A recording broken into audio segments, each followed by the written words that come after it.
Hello friends, welcome back to my channel SRK drama explain. Friends, ये video मैं लोगों के एंटरटेनमेंट के लिए बनाती हूँ, so please watch full, share, subscribe and like this video. Thailand वापस आने के बाद लिन पोर का फ्यूनरल ऑर्गेनाइज करती है। उसमें रीच भी पहुंची हुई रहती है। रीच लिन से पूछती है कि उसने पोर का लास्ट नेम क्यों नहीं यूज़ किया, जिस पर लिन उसे बताती है कि शादी से पहले ही मैंने पोर से इन्फॉर्म कर दिया था कि मैं उसका लास्ट नेम नहीं यूज़ करूँगी। इधर टैनिया को दिखाया जाता है जो पोर के फ्यूनरल में आई हुई रहती है और लिन जहाँ पर हो वहाँ पर टैनिया कोई हंगामा न करे। ऐसा तो हो ही नहीं सकता है। उसने पूरी प्लानिंग कर ली थी कि वो किस तरह लिन की इंसल्ट करेगी। यहाँ पर जब उसकी मुलाकात लिन से होती है तो लिन उसे धमकाते हुए कहती है कि कुछ भी ऐसा वैसा करने की सोचना भी मत, बिकॉज तुम्हारे डैड यहाँ पर है। जिसकी वजह से टैनिया एक साइड में जाकर बैठ जाती है, बट उसने तो कुछ और प्लान किया था। इस वजह से वो उस पर काम करना स्टार्ट कर देती है। अचानक से सीन चेंज हो जाता है और एक पार्क में दिखाया जाता है जहाँ पर लिन और टिन दोनों बहुत ही ज़्यादा खुश थे। और यहाँ पर टिन को दिखाया जाता है जो लिन को अपनी फीलिंग्स कन्विंस करता है और उसे बताता है कि वो उसे बहुत ही ज़्यादा प्यार करता है और उसे किस करने वाला रहता है। तभी यहाँ पर लिन की सडनली आँख खुल जाती है। एक्चुअल में वो फ्यूनरल में बैठी हुई थी और ये सब वो सोच रही होती है। उसी वक्त टिन को दिखाया जाता है, वो भी लिन के बारे में कुछ सोच रहा था, बट लिन के अपोजिट। यहाँ पर वो लिन के बारे में सोचता है कि वो उसने लिन को पकड़ के रखा है और उसे बहुत ही ज़्यादा हर्ट कर रहा है, जिस पर लिन उसे सॉरी कह रही है और माफ़ी मांग रही है कि प्लीज़ वो उसे छोड़ दे। नेक्स्ट सीन में टैनिया को दिखाया जाता है जो स्माइल कर रही होती है बिकॉज उसने अपने प्लानिंग के अकॉर्डिंग पूरा काम कर दिया था। यहाँ पर गेस्ट को जो गिफ्ट मिलने वाले थे उस गिफ्ट बॉक्स में टैनिया ने लेटर छोड़ दिया था जिसमें लिखा हुआ था कि लिन एक अनाथ है और वो अपनी ब्यूटी का इस्तेमाल लड़कों को सेड्यूस करने में करती है और कोई भी लड़का जब उसके रिलेशनशिप में आता है तो उसकी डेथ हो जाती है। इसके अलावा लिन के कैरेक्टर के भी बारे में बहुत ही ज़्यादा बुरा भला लिखा हुआ था। यहाँ पर सर्वेंट को दिखाया जाता है, वो दौड़ी दौड़ी मैक के पास जाती है और उसे बताती है कि देखो लिन के बारे में किसने गलत अफवाह फैला दी है, जिसकी वजह से मीडिया भी आई हुई है। मुझे डर लग रहा है कहीं लिन की रेपुटेशन ख़राब ना हो जाए, जिस पर मैक उसकी हेल्प करने के लिए रेडी हो जाता है। इधर ये बात टिन को भी मालूम पड़ जाती है। वो भी टोटली शॉक था कि आखिर कौन है जो लिन को इतना ज़्यादा परेशान करना चाह रहा है। यहाँ पर मीडिया वाले भी पहुँच जाते हैं जो लिन से डिफरेंट टाइप के क्वेश्चन करने लगते हैं कि क्या उसके बारे में जो भी लिखा हुआ है वो सच है या गलत है। जहाँ पर लिन भी परेशान थी कि आखिर उसके बारे में ये सब किसने लिख दिया है। वो मीडिया वालों को एक्सप्लेन करती, बट तभी उसे समझ में आता है कि ये किसी और ने नहीं बल्कि टैनिया ने किया है, बट उसके पास कोई सबूत नहीं रहता है। इस वजह से वो चुपचाप रहती है। इधर टिन को दिखाया जाता है जो बैठने वालों में से थोड़ी रहता है। वो फॉरेन होटल के ओनर के पास कॉल करता है और पता करने की कोशिश करता है कि किसकी वजह से आज लिन इतनी बड़ी प्रॉब्लम में फंस गई है। जहाँ पर होटल के ओनर को दिखाया जाता है, उसका नाम पोंग रहता है। और यहाँ पर होटल का मैनेजर इंक्वायरी करना स्टार्ट कर देता है और सारे स्टाफ को भी ये इन्फॉर्मेशन दे देता है कि किसी भी तरह वो उस लेटर के बारे में पता करेंगे। और फाइनली उन लोगों को मालूम पड़ जाता है कि उस बॉक्स में लेटर्स को किसने डाला था। और यहाँ पर दिखाया जाता है जब फ्यूनरल में होटल का ओनर आता है तो वो बता देता है अपने सर्वेंट के थ्रू कि उसे किसने हायर किया था इन लेटर को रखने के लिए। जहाँ पर सर्वेंट बता देती है। इस बात पर टैनिया को गुस्सा आता है और वो सर्वेंट को हिट करने लगती है कि वो झूठ बोल रही है। बट यहाँ पर लिन तो समझ जाती है कि ये सब उसी का काम है। वो उसे एक थप्पड़ जड़ देती है और कहती है कि एक तो ये सब काम तुम्हारा है, ऊपर से तुम इल्ज़ाम भी दूसरों पे लगा रही हो। अब यहाँ पर टैनिया को गुस्सा आता है और दोनों के बीच में फाइटिंग स्टार्ट हो जाती है। कोई लिन के ही साइड रहता है। टैनिया के फादर टैनिया पर गुस्सा करते हैं और उसे गुस्से में फ्यूनरल से लेकर के चले जाते हैं। इधर टिन को दिखाया जाता है जो पोंग को पर्सनली थैंक्स बोलता है कि उसके कहने पर उसने लिन की हेल्प की।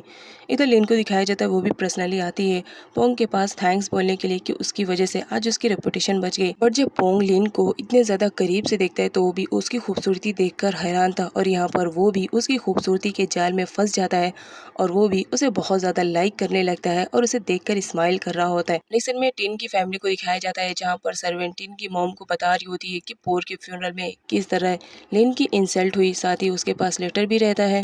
अब यहाँ पर वो बड़ा मिर्च मसाला लगा करके सब कुछ बता रही होती है। तभी पीछे से टिन आता है और वो बहुत ज़्यादा गुस्से में हो जाता है। वो फ़ौरन उस लेटर को ले करके फाड़ देता है। टिन बहुत ही ज़्यादा गुस्से में था, लेकिन जब वो अपनी फियांसे प्रिंग को देखता है तो उसका गुस्सा शांत हो जाता है और उसके बाद वो स्माइल करने लगता है। साथ ही वो अपने पेरेंट्स को इन्फॉर्म भी करता है कि बहुत जल्द वो प्रिंग से शादी करने वाला है, जिसकी वजह से प्रिंग भी स्माइल करने लगती है और साथ ही लिन भी। इधर टैनिया को दिखाया जाता है उसके डैड उस पर घर ला करके अच्छी क्लास ले रहे होते हैं, लेकिन यहाँ पर टैनिया उल्टा अपने ही डैड से झगड़ रही होती है। नेक्स्ट सीन में टैनिया के डैड को दिखाया जाता है जो लिन के पास पर्सनली बुके लेकर गए हुए रहते हैं। अपनी बेटी की वजह से वो बहुत ही ज़्यादा शर्मिंदा थे। इस वजह से वो पर्सनली लिन से माफ़ी मांगने के लिए कहते हैं, जहाँ पर लिन का कहना रहता है कि आपको माफ़ी मांगने की ज़रूरत नहीं है, आप बड़े हैं। टैनिया को जब ये बात मालूम पड़ती है कि उसके डैड पर्सनली लिन के घर पर गए थे माफ़ी मांगने के लिए, तो उसे बहुत ही ज़्यादा बुरा लगता है और वो गुस्से में अपने डैड पर चिल्ला रही होती है कि आपको माफ़ी मांगने की क्या ज़रूरत है, लिन उस लायक ही नहीं है कि आपकी माफ़ी वो डिजर्व करे, आप क्यों गए थे। लेकिन उल्टा टैनिया के डैड उस पर चिल्लाने लगते हैं, जिसकी वजह से टैनिया गुस्से में वहाँ से चली जाती है। लिन ऑफिस गई हुई रहती है, जहाँ पर टैनिया के फादर का कॉल आता है और उसे एक रेस्टोरेंट में बुला रहे होते हैं। यहाँ पर मैक को दिखाया जाता है। पोर के मरने के बाद मैक ने काफी हेल्प की थी लिन की बिजनेस संभालने में। लिन के थ्रू जब मैक को मालूम पड़ता है कि टैनिया के फादर उसे एक रेस्टोरेंट में मिलना चाहते हैं, तो मैक यहाँ पर समझाने की कोशिश करता है लिन को और बताता है कि अगर टैनिया इतनी ज्यादा बुरी है तो पता नहीं उसके डैड कितने ज्यादा बुरे होंगे, तो हमें जरा उनसे संभल के रहना चाहिए। बट इनका कहना रहता है वो अच्छे हैं और वो उनसे जरूर मिलने के लिए जाएगी। सिरोज को दिखाया जाता है जो लिन की खूबसूरती और उसकी प्रॉपर्टी और पैसों पे इस तरह पागल हो चुका था कि वो हर मुमकिन कोशिश कर रहा था जिससे वो लिन के करीब जा सके। सिरोज लिन से रेस्टोरेंट में मिलने की बात करता है, बट लिन मना कर देती है क्योंकि उसे कहीं और जाना था। लिन ने सिरोज को मना कर दिया था, इसी वजह से सिरोज ने नोट को बुलाया था टाइम पास करने के लिए। वो उसके पास जब आती है तो रीजन पूछती है कि उसने इतनी इमरजेंसी में उसे क्यों बुलाया, जहाँ पर सिरोज अपने प्यार के झांसे में उसे फंसा लेता है। अब यहाँ पर नोट के भी फेस में उसे लिन का फेस नजर आ रहा था, जहाँ पर वो जबरदस्ती नोट को किस करने लगता है। नेक्स्ट सीन में लिन को दिखाया जाता है जो टैनिया के फादर से मिलने के लिए रेस्टोरेंट में आई हुई रहती है। साथ ही उसे मैक की भी बातें याद थी, इस वजह से वो अकेले नहीं बंटन को भी साथ में उस रेस्टोरेंट में लेकर आई हुई रहती है और बंटन साइड में बैठा हुआ रहता है और लिन को ही देखे जा रहा होता है। लिन कहीं जाए और मुसीबत उसके पल्ले न पड़े ऐसा तो हो ही नहीं सकता है। वहाँ पर टैनिया भी आई हुई रहती है, जहाँ पर वो अपने डैड को देख करके टोटली शॉक्ड रहती है और उसे ऐसा लगता है कि अब लिन उसके डैड को भी फंसाने की कोशिश कर रही है। लिन भी उसी रेस्टोरेंट में आया हुआ रहता है जो लिन पर नजर रखे हुए था। जब लिन की नज़र टिन पर पड़ती है तो उसके हाथ से स्पून गिर जाता है, जिसकी वजह से स्पून उठाने के लिए वो नीचे झुकती है। तो टैनिया के फादर भी उसकी हेल्प करने के लिए नीचे झुकते हैं। तभी वहाँ पर टैनिया की एंट्री होती है। टैनिया बहुत ही ज़्यादा गुस्से में रहती है और वो लिन पर जंगली बिल्लियों की तरह झपट पड़ती है कि उसने उसके फियांसे को छीन लिया है, अब वो उसके डैड को ही छीनना चाहती है। बट यहाँ पर सर्वेंट को दिखाया जाता है, वो लिन की हेल्प के लिए 24 आवर्स वहीं पर रहती है। साथ में यहाँ पर टैनिया ने अपनी मोम को भी बुला लिया था कि देखो डैड क्या कर रहे हैं, जहाँ पर वो अपने ही हस्बैंड को मार रही होती है कि ये सब आप क्या कर रहे हो। टैनिया और लिन में बहुत ही बुरी तरह से झगड़ा होने लगता है, जिस पर बेंटन टैनिया को समझाते हुए बताता है कि तुम्हारे डैड ने ही लिन को यहाँ पर इनवाइट किया था तुम्हारी तरफ से सॉरी बोलने के लिए। लिन यहाँ पर अपनी मर्जी से नहीं आई थी। अब यहाँ पर लिन को दिखाया जाता है वो भी टैनिया को छोड़ती नहीं है और वो भी उसे खरी खोटी सुना करके वहाँ से चली जाती है। टिन लिन को फॉलो करने लगता है, जिस पर लिन रीजन पूछती है कि वो उसे फॉलो क्यों कर रहा है, जिस पर टिन उसे बताता है कि टैनिया के फादर रिच नहीं है। अगर तुम्हें कोई रिच बंदा चाहिए अपनी प्यार के झांसे में फंसाने के लिए तो इसके लिए होटल का ओनर पोंग बहुत ही ज्यादा बेस्ट रहेगा। आफ्टर ऑल वो भी कितना ज्यादा रिच बंदा है। लिन को गुस्सा आता है और वो टिन को हिट करने वाली रहती है, बट टिन उसका हाथ पकड़ लेता है। अब यहाँ पर टिन को दिखाया जाता है वो अपनी जेब से एक एनवलप निकालता है और लिन की तरफ बढ़ाते हुए बताता है कि इस एनवलप में 5 मिलियन का चेक है।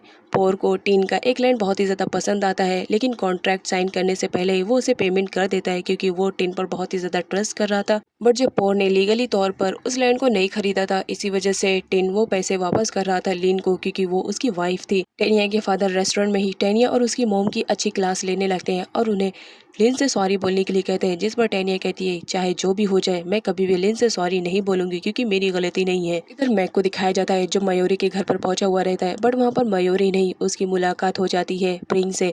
प्रिंग वहाँ से जाने वाली रहती है, जिस पर मैक उसे रोकते हुए बताता है कि तुम्हारी मॉम ने कर्ज के बदले में तुम्हें गिरवी रखा था, अब मुझे कर्ज नहीं मिला तो तुम ही मेरे साथ चलोगी। प्रिंग इस बात के लिए बिल्कुल भी रेडी नहीं रहती है। तभी वहाँ पर मयूरी आती है और वो अपनी बेटी को इमोशनल ब्लैकमेल करते हुए उसे कहती है कि अगर तुम मैक के साथ नहीं जाओगी तो जो मैंने कर्ज लिया है उसके बदले मैक मुझे जेल में भेज देगा। मैं किसी भी कंडीशन में जेल नहीं जाना चाहती हूँ, प्लीज तुम मैक के साथ चले जाओ। मैक कॉन्ट्रैक्ट पेपर दिखाते हुए बताता है कि अगर तुम मेरे साथ नहीं चलोगी तो मैं तुम्हारी मॉम को जेल में भेज दूंगा और ऐसा करते हुए मुझे बिल्कुल भी टाइम नहीं लगेगा। मयूरी अपने ही आप को बचाने के लिए अपनी ही बेटी को इमोशनल ब्लैकमेल करने लगती है और फोर्स करती है कि वो मैक के साथ जाए, बट यहाँ पर प्रिंग किसी भी कंडीशन में टिन को धोखा नहीं देना चाह रही थी, इस वजह से वो जाने के लिए बिल्कुल भी रेडी नहीं थी। जिस पर मैक प्रिंग को बेहोशी वाली दवाई सुंघा देता है और उसे बेहोश कर देता है और उसे गाड़ी में लेकर के जाने लगता है। और यहाँ पर दिखाया जाता है मयूरी भी ऐसा करने में मैग की हेल्प कर रही थी। भला एक मॉम ऐसे अपनी बेटी के साथ कैसे कर सकती है। मैग जब प्रिंग को लेकर के वहाँ से जा रहा था तभी वहाँ पर टिन की भी एंट्री हो जाती है और टिन और मैग एक दूसरे को देख लेते हैं। मैग स्माइल करता है टिन को देख करके और उसके बाद वहाँ से चला जाता है। टिन को अजीब सा फील होता है। उसके बाद वो मयूरी के पास आता है और प्रिंग के बारे में बात करता है, जहाँ पर मयूरी झूठ बोल देती है कि वो अपने फ्रेंड्स के साथ बाहर गई हुई है और इस वक्त वो घर पे नहीं है। बट यहाँ पर टिन को डाउट हो जाता है कि ज़रूर कुछ ना कुछ तो गड़बड़ है, क्योंकि मयूरी बहुत ही ज़्यादा डरी हुई थी और वो डर के टिन से बात कर रही होती है और इसी बात को टिन नोटिस करता है। नेक्स्ट सीन में मैग को दिखाया जाता है जो टेनिया को बेहोशी हालत में ही अपने घर पर लेकर आया हुआ रहता है। टेनिया बेहोश थी बट यहाँ पर मैग को दिखाया जाता है वो बेहोशी में ही टेनिया के साथ अल्टीमेट होता है। जब टेनिया को होश आता है तो वो अपने आप को एक अलग जगह पाती है और साथ में मैग बाजू में ही सोया रहता है, जिसकी वजह से वो बहुत ही ज़्यादा रोती है कि उसकी मोम की गलतियों की सज़ा उसे किस तरह मिली।